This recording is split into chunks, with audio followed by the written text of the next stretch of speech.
Boa noite, quinta-feira, 15 de dezembro. Hoje o Unesp Notícias repercute a crise institucional no país que envolve o Legislativo e o Judiciário. Quem analisa os episódios mais recentes desse embate é o professor da Unesp, o advogado Carlo Napolitano. Você vai ver também. PAC Pavimentação não dá conta de resolver o problema do asfalto em Bauru e população sofre com as ruas de terra no período de chuvas. TV Unesp abre as portas para alunos da cidade conhecerem de perto a produção do programa infantil Apolônio e Azulão.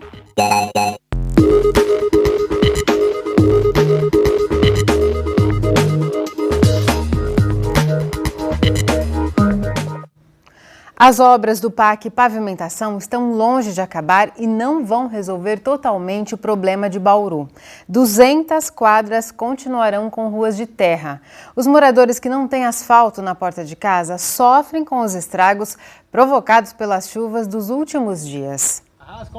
No bairro Pousada da Esperança 2, as ruas de terra estão cheias de buracos. Na quadra 4 da Takuji Takenaka, a chuva do fim de semana causou estragos. Cláudia mora aqui há 2 meses e ficou impressionada com a vala aberta pela água na frente da casa. Foi um susto, né? Porque, na verdade, está bem arriscado, né, para os moradores. E essa erosão foi do fim de semana agora, com a chuva que deu, mas no outro fim de semana passado já tinha abrido um pouco. Eles vieram, tamparam com terra e largaram aqui mesmo. Quando foi esse tempo agora do final de semana que abriu de vez mesmo e está aqui. A filha caçula da dona de casa tem asma e o buraco no entorno da residência impede a família de sair com o carro e dificulta a chegada do serviço de urgência. A ambulância com certeza não vai parar aqui. Eu tenho carro, não consigo sair com o carro. O meu carro quebrou com outra erosão, por tentar passar para dentro da garagem, não teve como, quebrou. E eu preciso tirar o carro para sair, para levar para o conserto, e não tem como também, estou sem saída nenhuma. Carmelita mora no bairro há 20 anos e também sofre com os problemas causados pela falta de asfalto. Eu tenho diabetes, eu tenho problema de coração, né? Tenho pressão alta, né? Para subir aí é difícil. Quando eu passo mal aqui, tem uma nora minha da segunda rua, que a gente pede para ela vem me buscar, nem de carro não é. Aí quando chega lá em cima, aí eu pego o carro e vou para um socorro, UPA. Diante dessa situação, o sentimento é um só. Desprezada aqui. Essa rua de baixo é desprezo total. O PAC Pavimentação vai asfaltar 704 quadras de terra em Bauru. Um investimento de cerca de 60 milhões de reais.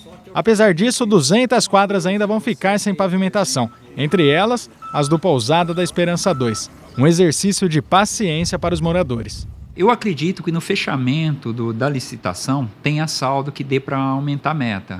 Como a gente sabe, o dinheiro veio de empréstimo do governo federal e só autoriza aumentar a meta depois que fizer todo o objeto licitado, ou seja, fazer todas aquelas quadras. A partir do momento que houver toda a conclusão, com certeza as que ficaram para trás vão ser inclusas. O problema é que o prazo de finalização da Pousada 2 está previsto para dezembro de 2017, então tem mais um ano aí de obra. Essas pessoas que têm lá, infelizmente, se não houver dinheiro de fora para investimento na próxima administração, elas vão ter que esperar um pouco. No Parque Santa de Virges, a situação é parecida. A Sônia cuida do marido que sofreu um acidente e precisa da cadeira de rodas para se locomover. Sem asfalto nas ruas, as dificuldades são ainda maiores. Não tem condições de sair com ele. Sem asfalto não tem condições. Por causa da cadeira de roda é fraca e pode quebrar, né? Os buracos e as pedras, né? Eles passam a máquina, né? Mas fica pior, porque fica muito barro. A empresa abandonou lá atrás a licitação, nós estamos com um processo aberto aí para licitar de novo e não existe um prazo aí, porque uma licitação pode demorar 3, 4 meses. Ou seja, as pessoas vão voltar a sofrer agora nesse período de chuva. Enquanto as obras não saem do papel, a prefeitura tenta amenizar a falta de infraestrutura. A gente procura dar todo o suporte, mas infelizmente é enxugar gelo. Você coloca o cascalho, como tem bastante edificação já nesses bairros, a chuva vem e acaba levando aqueles cascalhos formando erosões gigantes. Então o problema não é só a pavimentação, é o sistema de galeria que tem que ser implantado também nos bairros. junto com o parque, aí nós licitamos 26 quilômetros de galeria para resolver o problema das águas pluviais. A gente vem dando suporte, mas vai ser uma situação difícil ainda que essas pessoas vão estar sofrendo. E a Sônia fica na esperança de que a situação mude. A gente espera o asfalto, né? Porque a gente já paga os nossos impostos em dia, gostaria de, pelo menos, o asfalto, né? E ali pode ver. A chuva vai dar uma trégua até amanhã, mas não deve ser suficiente para recuperar as ruas de terra, porque no fim de semana a previsão é de que as pancadas voltem. As informações são do IPMET e do CPTEC. A sexta-feira deve ser sem chuvas em todo o estado. As temperaturas continuam amenas. Já no fim de semana, novas áreas de instabilidade se aproximam e aquelas chuvas típicas de fim do dia devem voltar.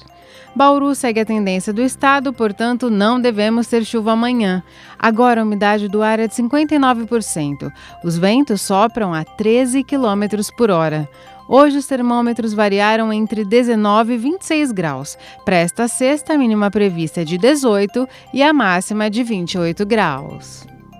No próximo bloco, a gente discute um tema nacional. O professor da Unesp, Carlo Napolitano, analisa os embates recentes entre deputados, senadores e o Supremo Tribunal Federal. Continue com a gente que o intervalo é bem rápido. A gente abre espaço agora no Unesp Notícias para repercutir os últimos episódios da crise institucional que envolve os poderes legislativo e judiciário no país. Sobre esse assunto, vamos conversar com o professor da Unesp em Bauru, o advogado Carlo Napolitano. Carlo, muito obrigada por sua presença aqui no Unesp Notícias. Eu que agradeço o convite. Carlos, vamos começar pela rusga mais recente, que é a de ontem, que foi a decisão do ministro Luiz Fux, que determinou que o pacote anticorrupção, que já passou pelo Congresso, já está no Senado e foi muito alterado, né, pelos deputados, ele volte a ser discutido com o texto original, volte para o Congresso. O presidente da Casa, o Maia e o Renan falaram que não pretendem cumprir essa decisão e que é uma interferência entre os poderes. Como que você analisa esse episódio em específico? Então, precisa verificar qual foi a decisão do Luiz Fux, né, do ministro Luiz Fux. A primeira notícia que eu ouvi foi que ele estava alegando vícios de procedimento dentro da Câmara dos Deputados. Se houve, de fato, vício de procedimento na tramitação desse processo, desse projeto de lei, melhor dizendo, dentro da Câmara dos Deputados, é razoável que uma corte, no caso o Supremo Tribunal Federal, possa rever essas questões e reordenar o procedimento. Agora, mais no final da tarde, no meio da tarde, a notícia que a gente ouviu é que ele alegou até um desvirtuamento da proposta original. Então, por ter sido de iniciativa popular, não poderia ter sido alterada. E que ele estaria entrando, o ministro Fux estaria entrando, então, no mérito da questão. Ou seja, que o projeto deveria ser tramitado da forma como foi apresentado pela população. Se ele fez isso, ele errou. Né? Ele cometeu um equívoco, porque não há, na literatura do direito constitucional, no processo legislativo, a obrigatoriedade de um projeto de lei, mesmo de iniciativa popular, seguir o projeto original. Os deputados, né, que pertencem à Câmara dos Deputados, eles são responsáveis pela elaboração de lei. E se eles têm a possibilidade de fazer um juízo discricionário sobre um projeto, mesmo de iniciativa popular. Então, nesse caso, o ministro Fux errou no mérito da questão. Você acredita que o Judiciário e o Legislativo estejam medindo forças a todo momento? O que está acontecendo? Que são episódios que expõem cada vez mais essas rusgas entre esses dois poderes?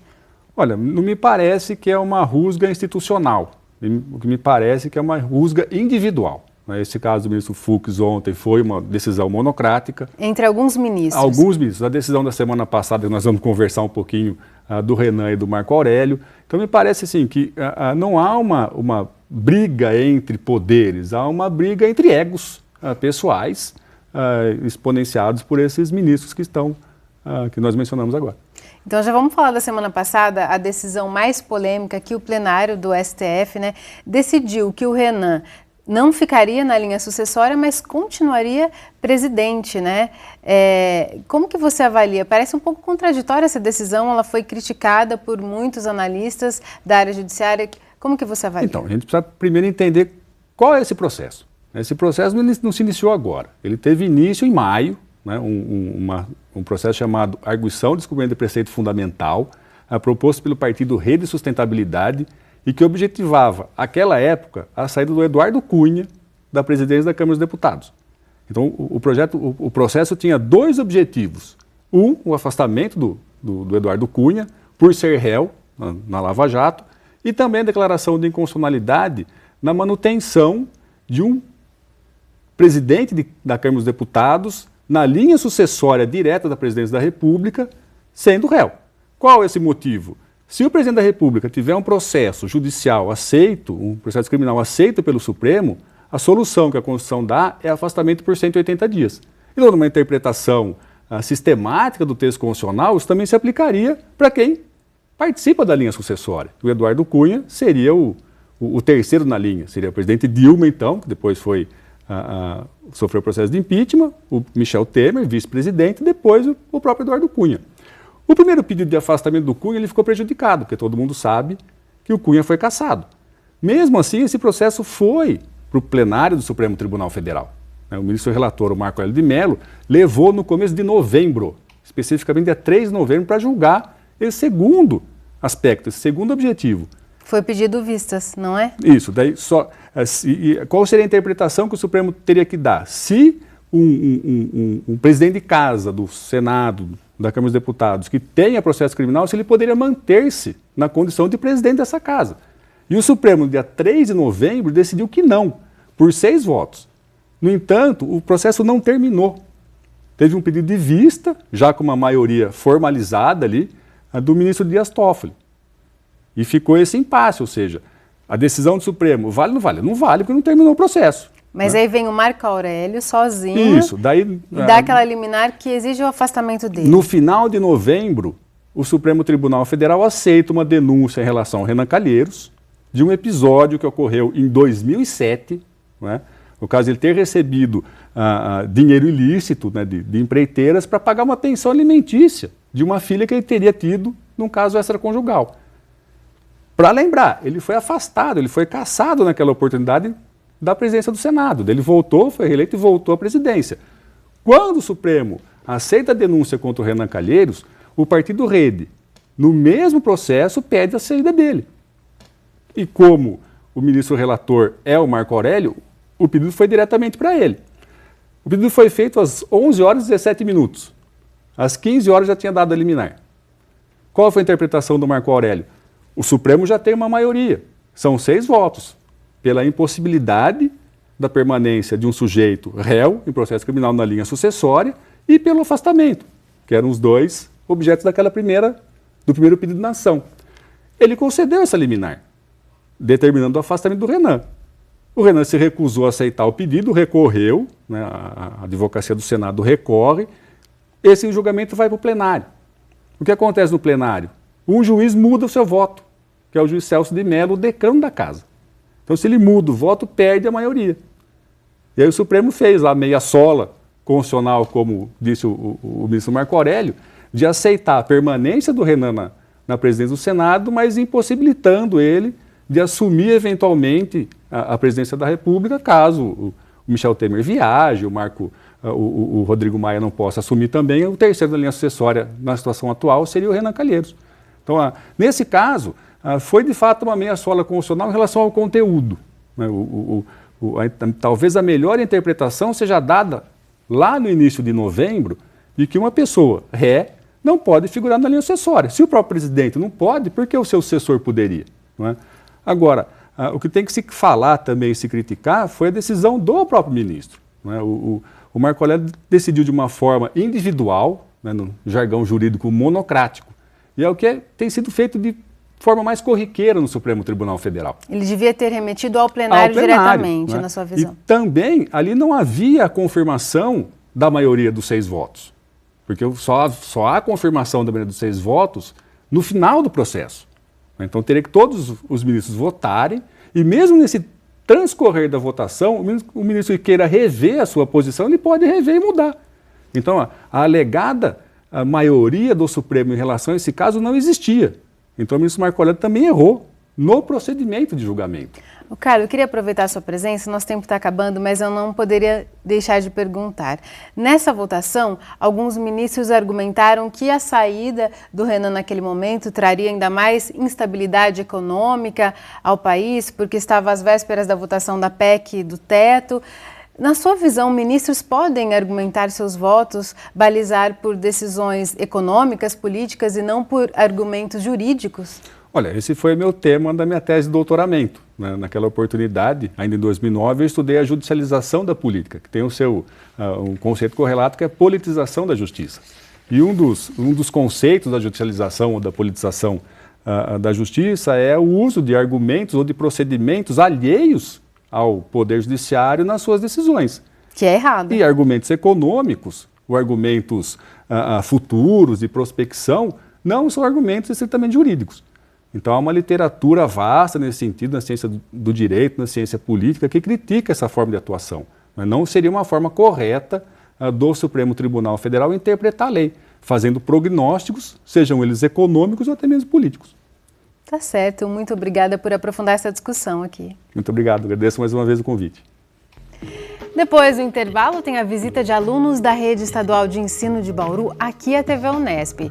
Eles vieram conhecer de perto a produção do programa infantil Apolônio e Azulão. Ele volta ao ar agora, durante as férias escolares. Daqui a pouco, voltamos já. A TV Unesp recebeu ontem uma turma de alunos da Escola Estadual Professora Ada Cariane Avalone. Eles conheceram os departamentos da emissora e viram de pertinho como é feito o Apolônio e Azulão. É um programa infantil interativo que vai ser reapresentado aqui na TV durante as férias escolares. A equipe de produção da TV apresentou para as crianças o script da série Apolônio e Azulão. Depois de aprenderem como o programa é organizado no papel, elas assistiram a um episódio. O Erlei viu pela primeira vez e aprovou o programa. Eles fazem minha dramaturgia ser mais engraçada e mais educativa. O Gabriel está acostumado a sintonizar a TV Unesp em casa e já aprendeu bastante com a dupla. Aqui na TV, ele pôde aprender ainda mais. Eu aprendi sobre os 5 sentidos. Quais são eles? Visão, olfato, audição, tato e paladar.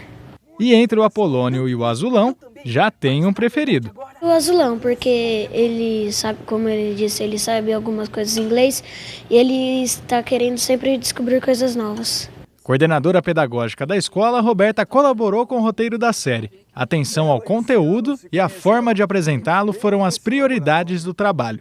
Embora os conteúdos sejam dentro de uma matriz, sejam conteúdos historicamente acumulados, eles tinham que ter esse olhar de brincadeira, o olhar próximo da idade de 7 a 9 anos, que é a idade que a gente está trabalhando, que é uma idade muito mágica. As crianças ainda estão saindo de uma ideia de imaginação, né, indo para a sistematização desses conteúdos. Então, essa transição do que é conhecimento de mundo, assim, para um conhecimento sistemático formal, foi uma grande preocupação da equipe.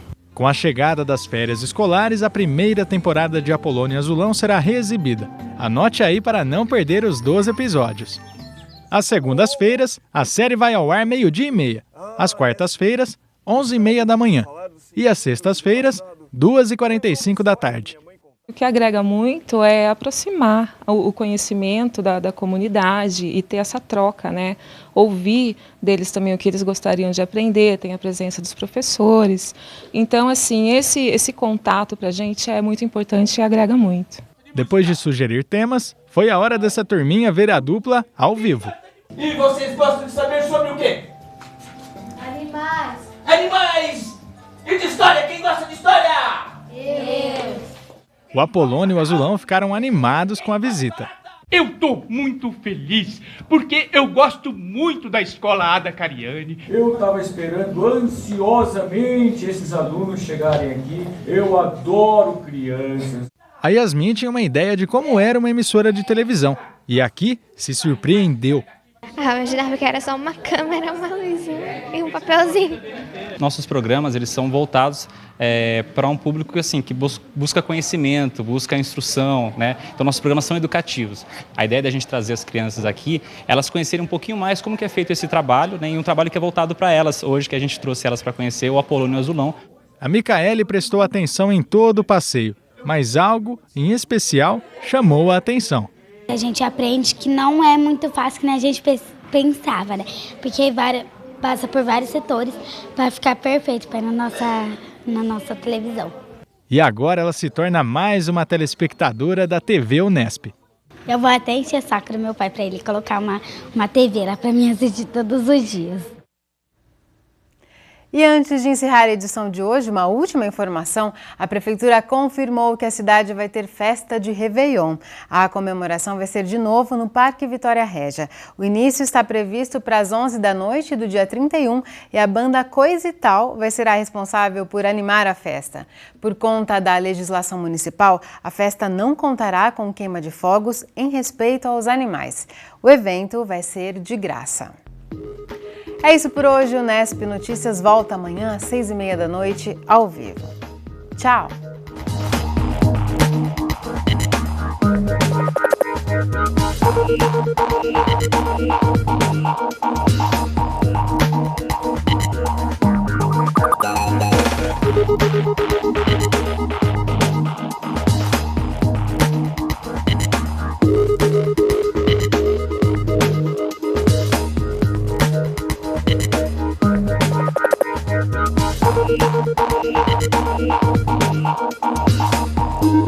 Thank you.